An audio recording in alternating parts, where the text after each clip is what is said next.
வணக்கம் அன்பிற்கினிய சிறுகதை நேசர்களே. இன்றைய சிறுகதை நேரம் பகுதியினிலே நாம் காண இருக்கின்ற சிறுகதையினுடைய பெயர் ஜோசப் என்பது வினைச்சொல்.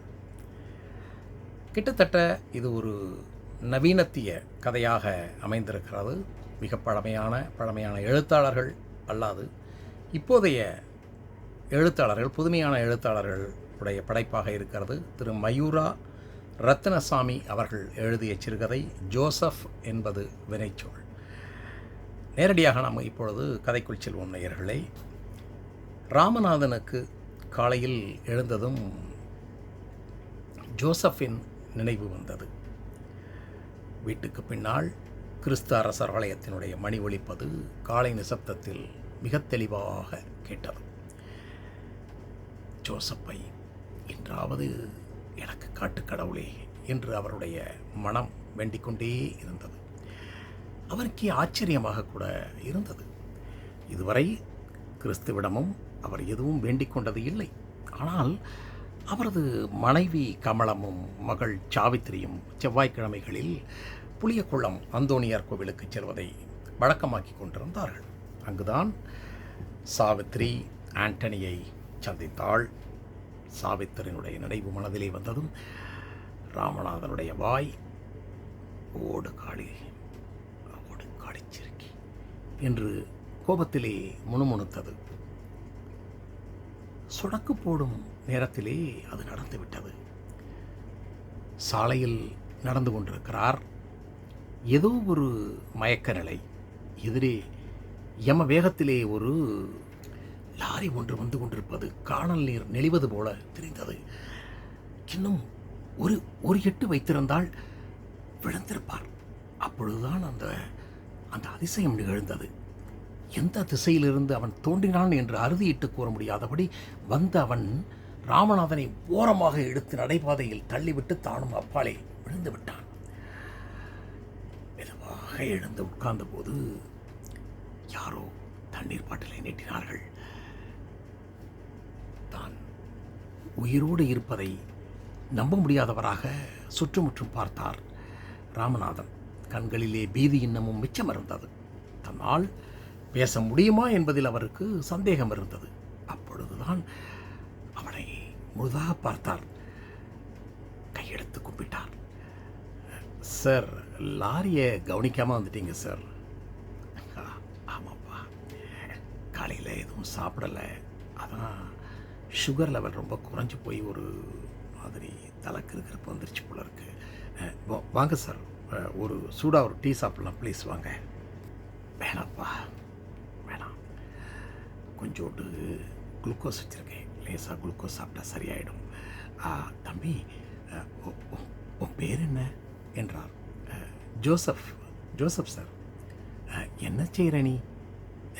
வேலை தேடிக்கிட்டு இருக்கேன் சார். அவனுக்கு பிரதி உபகாரமாக ஏதாவது செய்ய வேண்டும் போல அவருடைய மனதிலே தோன்றியது. பாக்கெட்டில் 5 ரூபாய் 10 ரூபாய் நோட்டுகளே இருந்தது. பெரிய நோட்டு ஏதாவது ஒளிந்திருக்கிறதா என்று தேடி பார்த்தார். ஏதோ தேவைக்காக எடுத்து வைத்திருந்த வங்கி காசோலை ஒன்று கையிலே தட்டுப்பட்டது. மின்னல் கீற்றாய் அவருக்கு ஒரு வெளிச்சம் மனதுக்குள். உடனே அதில் ஜோசப் என்று எழுதி கையெழுத்திட்டு அவனிடம் நீட்டினார். தம்பி, எவ்வளவு அமௌண்ட் வேணுமோ எழுதிங்க தம்பி என்று உணர்ச்சி மேலிடச் சொன்னார். சார் ப்ளீஸ், வேணாம் சார். தம்பி, ஒரே ஒரு நொடி நீ கொஞ்சம் லேட்டாக வந்திருந்தா கூட நான் இப்படி உங்ககிட்ட நின்று பேசிகிட்டு இருக்க முடியாதுப்பா. இதுக்காக நான் ஏதாவது உனக்கு செஞ்சே ஆகணும். ப்ளீஸ், மறுக்காமல் வாங்கிக்க. ஜோசப் மறுக்க காசோலையை அவனுடைய பாக்கெட்டில் திணித்து விட்டார். வேறு ஏதாவது உனக்கு உதவி வேணும்னு மனசில் தோணுச்சுன்னா, பிரச்சனைகள் இருந்துச்சுன்னா தயங்காமல் என்னுடைய வீட்டுக்கு வா ப்ளீஸ். இதான் என்னுடைய பிஸ்னஸ் கார்டு என்று கொடுத்து விட்டார். வீட்டுக்கு வந்த பிறகு, ஐயோ, என்னங்க இப்படி பண்ணியிருக்கீங்க? என்ன இருந்தாலும் இப்படியா பிளாங்க் செக்கை கொடுத்துட்டு வருவீங்க என்று கமலம் கேட்டபோது ராமநாதனுக்கு சற்றே மனதிலே சுருக்கென்று இருந்தது. ஏன் அதுக்கு பதிலாக லாரியிலே அடிபட்டு செத்து போயிருக்கலாங்கிறியா என்றார். ஐயோ கடவுளே, அந்த அர்த்தத்தில் நான் சொல்லலைங்க என்று கமலம் புலப்புலவென்று கண்ணீர் விட, 1,00,000 ரூபாய்க்கு மேலே அக்கௌண்ட்டில் பணம் இருக்குது. அப்பா, அவ்வளோ பணத்தையும் எடுத்துட்டான்னா என்னப்பா பண்ணுவீங்க என்று முணுமுணுத்தான் மகன் பாலு. நான் சொல்கிறேன்னு கோபப்படாதீங்க. யாரோ பெத்த பிள்ளை தன்னோட உசுரை கூட பெருசாக மதிக்காமல் உங்களை காப்பாற்றிருக்கான். கண்டிப்பாக அந்த பையனுக்கு நம்ம ஏதாவது ஒரு உதவி செய்யணும் தான். ஆனால் வேலை இல்லாத பையன்னு சொல்கிறீங்க. முடிஞ்சா ஒரு வேலை வாங்கி கொடுங்க. ஒரு 1000மோ 2000மோ பணம் கொடுக்கலாம். பாலு என்ன சொல்கிறான்னா, சற்றே நிறுத்தி கணவனுடைய முகத்தை பார்த்தாள். கோபத்தின் அறிகுறிகள் இல்லாதது கண்டு திருப்தியுற்றவளாக தொடர்ந்தாள். அக்கௌண்ட்டில் 1000மோ 2000மோ வச்சுட்டு மீதியை வேறு அக்கௌண்ட்டுக்கு மாற்றிடலான்னு பாலு சொல்கிறான். எனக்கும் அதுதான் சரின்னு படுதுங்க. 1,00,000 ரூபா கொடுக்குற அளவுக்கு நமக்கு வசதி இருக்கான்னு நீங்களும் யோசிச்சு பாருங்கள். கஷ்டப்பட்டு ஒவ்வொரு காசும் மிச்சம் பிடிச்சி கஷ்டப்பட்டு சேர்த்து வச்சுருக்கீங்க இல்லையா? ராமநாதன் சற்றே யோசித்தார். மனைவியும் மகனும் சொல்வது சரிதானா? நான் தான் கொஞ்சம் அளவுக்கு அதிகமாக உணர்ச்சி வசப்பட்டனோ? இல்லை நானாக ஒரு தொகையை என் கைப்படையில் எழுதி கொடுத்ததா கூட இவ்வளோ தூரம் யோசனை பண்ண வேண்டியதில்லை. கணக்கில் வெறும் 3000 ரூபாயை மட்டும் வைத்துவிட்டு மீதியை வேறு அக்கௌண்ட்டுக்கு மாற்றியது ஒரு வகையில் ஜோசப்பை தான் ஏமாற்றி விட்டதான ஒரு குற்ற உணர்ச்சி அவருக்குள் விதைத்தது. ஜோசப் என்கிறவன் வந்தானா, எவ்வளவு பணம் எடுத்தான் என்று தினம் வங்கியை விசாரித்தார். இல்லை, அவன் வரவே இல்லை. இப்படியே 40 நாட்களுக்கும் மேல் ஓடிவிட்ட போதுதான் ஜோசப்பை தேடி கண்டுபிடித்து விட வேண்டும் என்ற ஆவல் ராமநாதனுக்குள் எழுந்தது. அவனுடைய முகவரியை வாங்கிக் கொள்ளாத தனது முட்டாள்தனத்தை நொந்து கொண்டார். சம்பவம் நடந்த அந்த பேருந்து நிறுத்தத்தில் தினமும் நின்று அவளோடு கவனித்தார். பலனில்லை.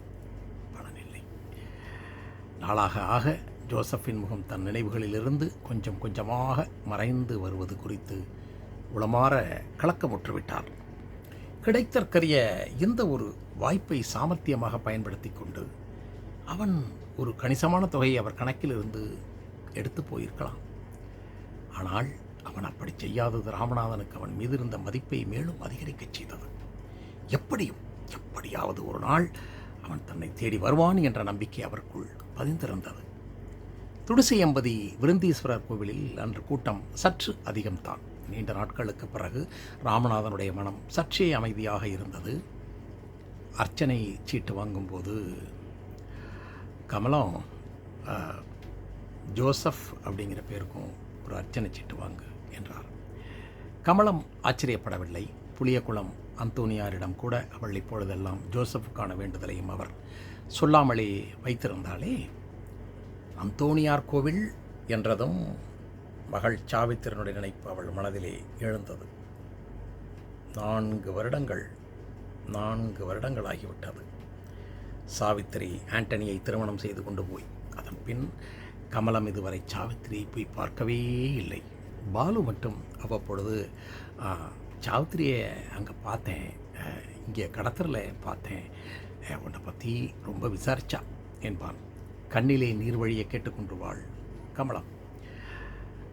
அம்மா, இத்தனை பாசம் வச்சிருக்கே, ஒரு நாள் அப்பாவுக்கு தெரியாமல் உன்னை அவன் வீட்டுக்கு நான் கூட்டிகிட்டு போவா என்றான் பாலு. வேண்டாப்பா, வேண்டாம். அவருக்கு ஏதோ மனசுக்குள்ள ஒரு பிடிவாதம். பாசமாக வளர்த்த தன்னை உதாசீனப்படுத்தி ஒதுக்கிட்டு இடையில் வந்த யாரையோ நம்பி விட்டுட்டு போயிட்டாளேங்கிற கோபம் அவர் மனசுக்குள்ளே இருக்குது. அவன் மூஞ்சிலே இனி முழிக்கவே மாட்டேன் அப்படின்னு கோபமாக சொல்லிட்டார். இப்போ நானும் அவரை விட்டுட்டு தனியாக போய் சாவித்திரியை பார்த்தேன்னா நானும் அவளோட சேர்ந்துக்கிட்டு அவரை ஒதுக்கி வச்ச மாதிரி போயிடும்டா. அது தப்பு இல்லையா?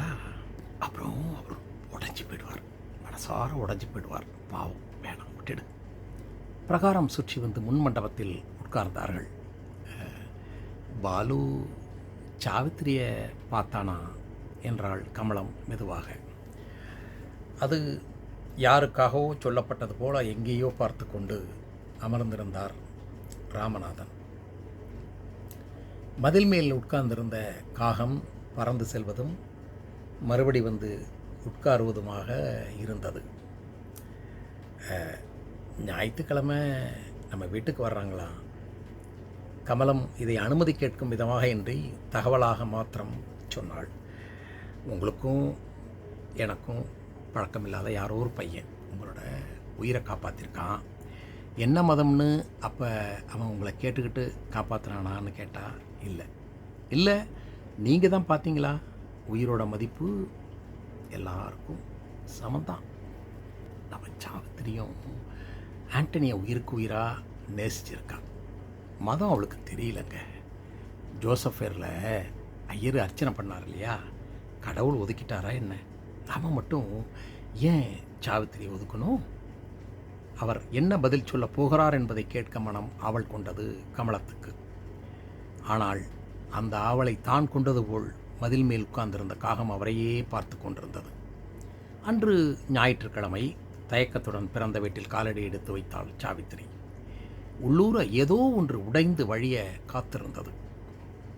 போர்ட்டுக்கோவில் உட்கார்ந்திருந்த ராமநாதன் அவரை பார்த்ததும் எதுவும் பேசாமல் எழுந்து உள்ளே சென்று விட்டார். சாவித்திரி இயல்பாக வீட்டுக்குள் நுழைந்து அம்மா அம்மா என்றாள். கமலம் சமையலறையிலிருந்து ஹாலுக்கு வந்து கணவனை பார்த்ததும் சற்றே தயங்கி நின்றாள். சாவித்திரி ஓடி வந்து கட்டிக்கொண்டு அம்மாவை கட்டிக்கொண்டு விசும்பத் தொடங்கியதும் கமலத்தாலும் உணர்ச்சிகளை கட்டுப்படுத்த முடியாமல் போனது. அவளும் அழத் துவங்கிவிட்டாள். ராமநாதனுடைய கண்கள் கலங்கியிருந்தால் கூட இறுக்கமான பாவனையிலே அவர் உட்கார்ந்திருந்தார். ஆண்டனி உள்ளே வந்தவன் அவனாகவே சோஃபாவில் உட்கார்ந்து கொண்டான். அப்பொழுது அங்கு வந்த பாலு முகமெல்லாம் சிரிப்பாக வாங்க மாமா என்று வந்தவன் அப்பாவை பார்த்ததும் மௌனமாக நின்றான். சாவித்திரனுடைய பையன் துரு துரு என்று இருந்தான். கமலத்திரம் எங்கள் வீட்டுக்கு நீங்கள் வந்ததே இல்லையே, நீங்கள் யார் என்று கேட்டான். உங்கள் வீட்டில் பஸ்ஸு, காரு, லாரி, இந்த கரடி பொம்மையெல்லாம் இல்லையா என்றான் ராமநாதனை பார்த்து. ராமநாதன் எதுவுமே பதில் சொல்லவில்லை. ஆனால் அவன் விடவில்லை. உங்களை மாதிரியே அச்சு அசலா ஒரு ஃபோட்டோ எங்கள் வீட்டில் இருக்குது என்றான். ராமநாதன் இப்பொழுது சிறுவனை திரும்பி பார்த்தார். அப்படியே சாவித்திரியை உரித்து வைத்திருந்தான். ஏதோ ஒரு இனம் புரியாத ஈர்ப்பு அவனிடம் பேசத் தூண்டியது. உன்னோட பேர் என்ன என்றார். இதுவரை யாரிடமும் பேசாத அப்பா தன் மகனிடம் பேசுவது கண்டு ஆச்சரியப்பட்டு சமையலறையிலிருந்து எட்டி பார்த்தாள் சாவித்திரி. ஜோசப். என்ன பேர் சொன்ன? ஜோசப். ராமநாதனுக்குள் ஏதோ ஒன்று பேர் இறைச்சலோடு எழும்பி அடங்கியது. கண்களிலே அதீத வெளிச்சம் பரவியது. மிகுதியான வாஞ்சிய சிறுவன் மீது சட்டென பெருகி வழிந்தது. என்ன சொன்ன? என்ன பேர் சொன்ன என்று படபடத்தார். ஜோசப், என் பேர் ஜோசப் என்று அழுத்தமாக சொன்னான். சாவித்திரி என்றார் ராமநாதன். சாவித்திரி அந்த கணத்திலே எதுவும் பேசத் தோன்றாமல் நின்று கொண்டிருந்தாள். ராமநாதன் மீண்டும் உரத்த குரலில் சாவித்திரி என்றதும் அவள் சுயநிலைக்கு வந்தாள். அப்பா என்றாள் நெகிழ்ச்சியான குரலில். அப்பா, மகள் உட்பட அங்கு அத்தனை பேரின் கண்களும் கசிந்திருந்தன என்பதோடு இந்த கதை நிறைவு பெறுகிறது. என்ன நண்பர்களே, ஆகஸ்ட் 2007 திரு மயூரா ரத்னசாமி அவர்கள் எழுதிய இந்த கதை உங்களுக்கு பிடித்திருக்கிறதா? மதமாச்சரியங்களை தாண்டி அன்பு, நேசம் இவற்றை மாத்திரம் மனதிலே கொண்டு அன்புக்கும் நேசத்துக்கும் முன்னால் எதுவுமே முக்கியத்துவம் இல்லை என்பது போல எழுதியிருந்த இந்த கதை உங்களுக்கும் பிடித்திருக்கும் என நினைக்கிறேன். மீண்டும் நல்ல ஒரு கதையோடு உங்களை சந்திக்கிறேன். நன்றி, வணக்கம், வெல்க தமிழ், வாழ்க வளமுடன்.